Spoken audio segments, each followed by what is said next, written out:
In this episode, we're talking about starting collabs, pricing yourself, and starting a blog series.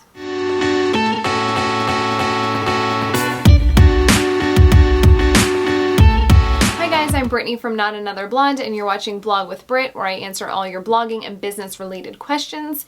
If you're new to my channel and this sounds like something you're into, definitely subscribe. I post new videos all the time.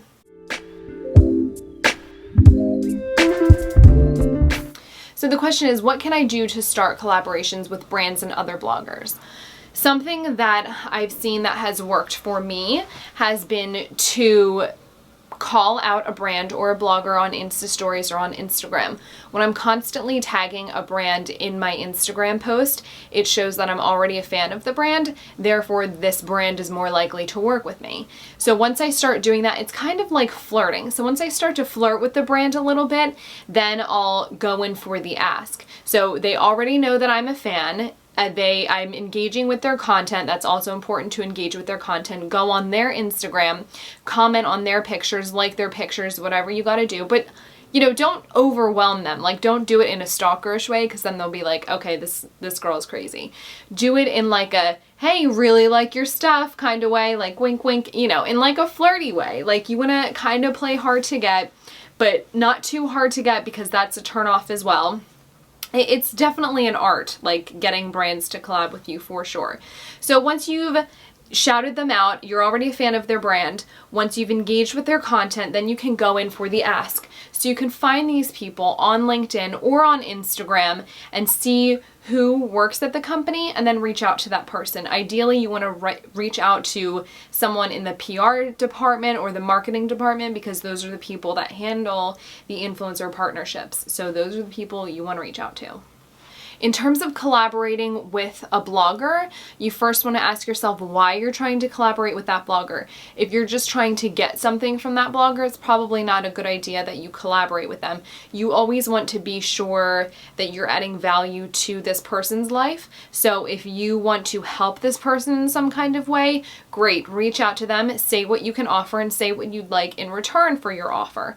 If you are reaching out to a blogger because you think that they can gain you popularity, that's the wrong reason to be reaching out to these people. Like, bloggers are already skeptical about who wants to be friends with them and why. So if you come in just with all these expectations about what they can do for you, it's just not, you're not setting yourself up for success there. But something that I have done is I started a few series on my blog, and like this video series too, where and that's how I collaborate with other bloggers. So I'll ask these bloggers, I'll say, hey, I really love your style. I love what you're doing. You'd be perfect for my new series XYZ. Let's collab. And usually they say yes, but you have to understand that if they're a bigger blogger, they're getting hundreds of thousands of emails a day. So you want to make sure that you're standing out and that they kind of know that you've reached out. So you kind of want to flirt with them too on social media a little bit, engage with their content, talk to them, know that you're a fan, things of that nature.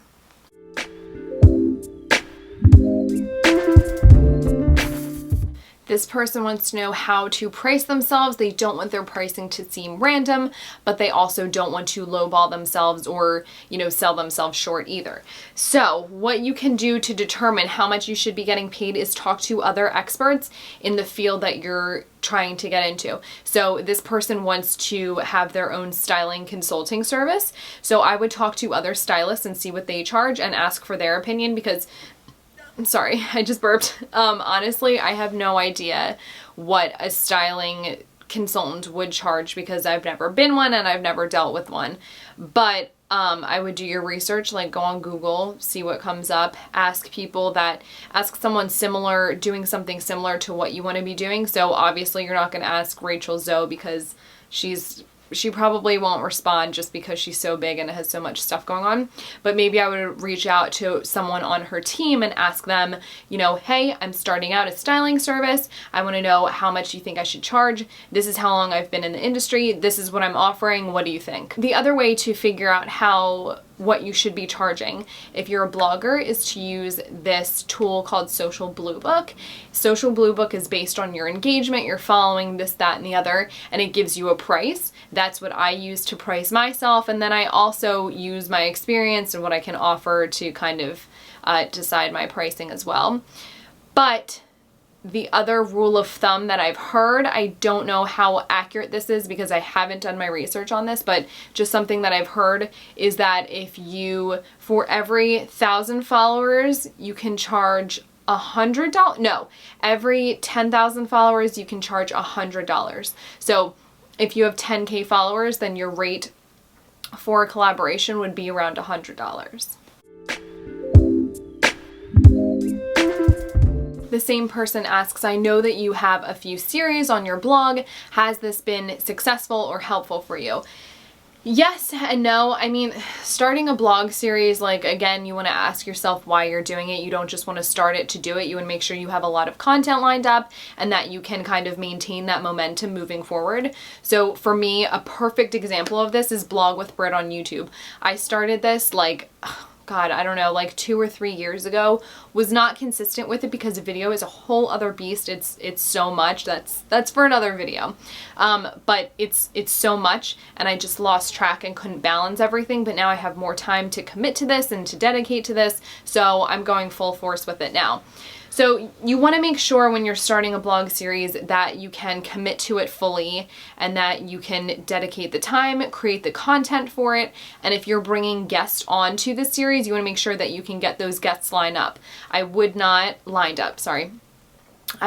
recommend starting a series that is based around getting guests on unless you know that you can guarantee and lock those guests in, because you have to have like a constant stream of guests coming in and off of your series.